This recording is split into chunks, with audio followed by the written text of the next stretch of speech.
corticoides, que es el cortisol. ¿Cuáles son los reguladores para la liberación del cortisol? El principal regulador de una hormona, como dijimos siempre, tiene que ver con el sistema del eje. Y este tiene un eje de tipo largo: hipotálamo, hipófisis, glándula, en este caso la suprarrenal. El hipotálamo libera CRH, que estimula la hipófisis. La hipófisis libera ACTH, que estimula el sistema suprarrenal. Pero ¿qué pasa? Esto es algo clásico de todos los ejes, que obviamente va a tener que la suprarrenal me liberaba el cortisol, y el cortisol era el que generaba el concepto del feedback negativo y regulaba la liberación a nivel de la suprarrenal. Por ahora esto es algo clásico que vimos en todas las hormonas. ¿Qué diferencia tiene el cortisol? El cortisol tiene otros reguladores de su liberación, además del sistema del eje. ¿Cuáles son esos otros reguladores? Depende de la funcionalidad del sistema del cortisol. Otro regulador a nivel hipotalámico era la ADH, hormona antidiurética. No nos olvidemos que una de las funciones de la antidiurética era un receptor B3, que se encargaba de aumentar a nivel hipofisario la liberación de ACTH y la liberación de cortisol. Por eso la ADH estimulaba el cortisol cuando, ante una situación que yo quiero generar una vasoconstricción más importante, para potenciar a las catecolaminas, estimulaba el cortisol o aumentaba la respuesta frente al estrés. Fíjese cómo volvemos a asociar otra vez, o cómo se contactan los sistemas hormonales. La ADH es un estímulo para la liberación de cortisol a nivel de tu cuerpo. ¿Y qué otros elementos se encargan de aumentar la liberación de cortisol más allá del eje, en situaciones externas o particulares?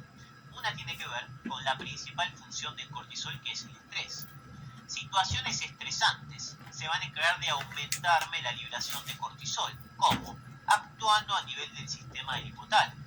Ahora vamos a ver qué pasa, cómo funciona esta característica del estrés y el porqué del aumento del cortisol.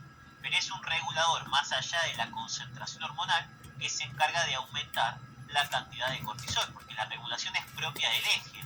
Pero cuando hay una situación estresante, estimulo a nivel hipotalámico para aumentar la liberación y de esta manera aumentar los niveles de cortisol. Otro elemento de la regulación va a ser este ritmo específico característico que vimos en la primera clase, que tiene que ver con el ritmo circadiano.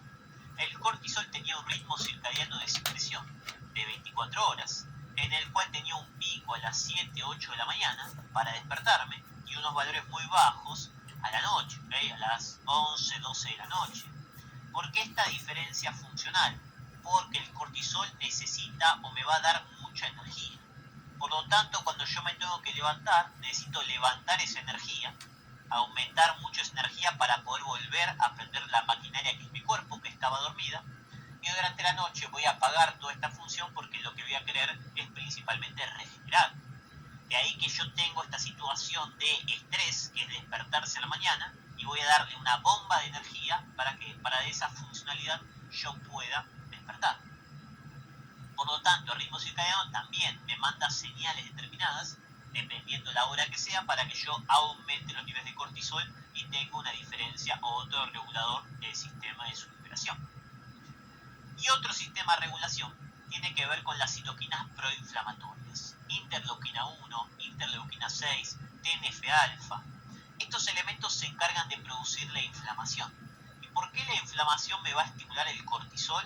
Por la función propia que tiene el cortisol respecto a la inflamación. El cortisol es un elemento que es antiinflamatorio. Se encarga de regular la respuesta inflamatoria de mi cuerpo en menos. O sea que hace que cuando hay una respuesta inflamatoria no sea tan exacerbada o tan alta, para evitarme una antifunción, o lo que queremos decir, para que esa respuesta inflamatoria sea tan grande que yo no pueda hacer correctamente las funciones de mi cuerpo. Si a mí se me inflama tanto la garganta, no voy a poder respirar. Entonces el cortisol, ¿qué va a hacer? Va a producir una respuesta inflamatoria, la va a permitir, pero no va a ser tan grande o va a evitar que esté exacerbada o en exceso.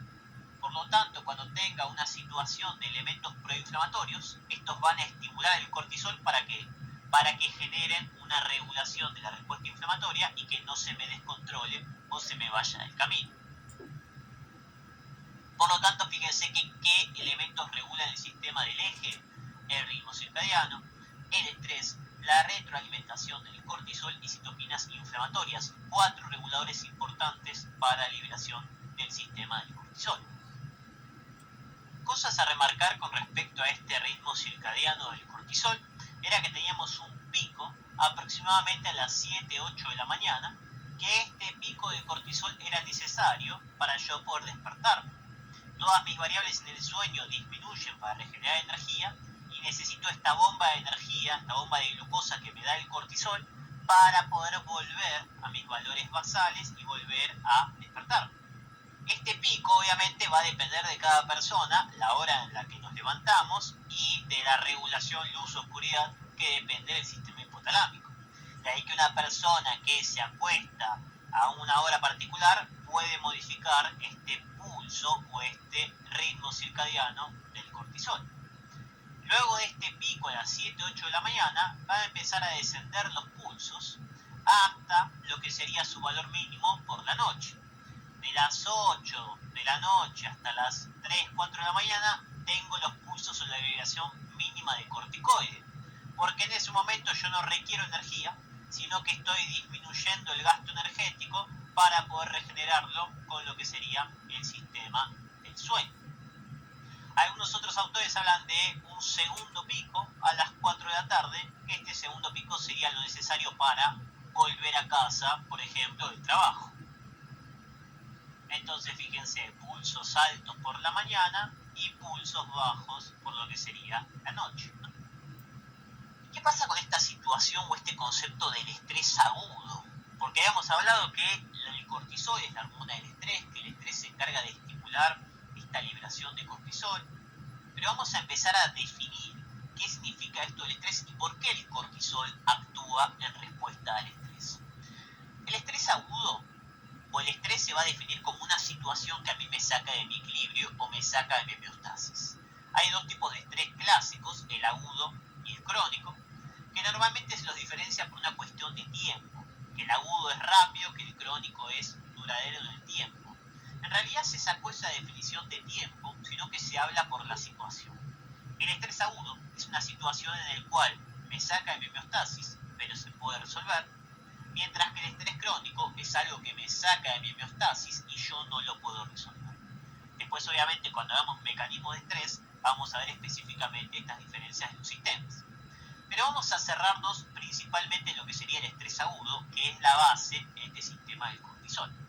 ¿Qué sería un estrés agudo? Una respuesta de lucha o huida.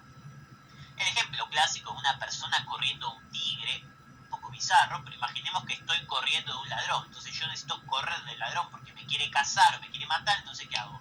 Empiezo a correr, activo mi sistema de estrés agudo, tengo esta situación de lucha o de huida. ¿Okay? Pero esta situación va a estar regulada por quién. Y el concepto del estrés agudo va a estar regulado principalmente por el sistema nervioso autónomo, que sería el simpático a través de las catecolaminas, noradrenalina y adrenalina.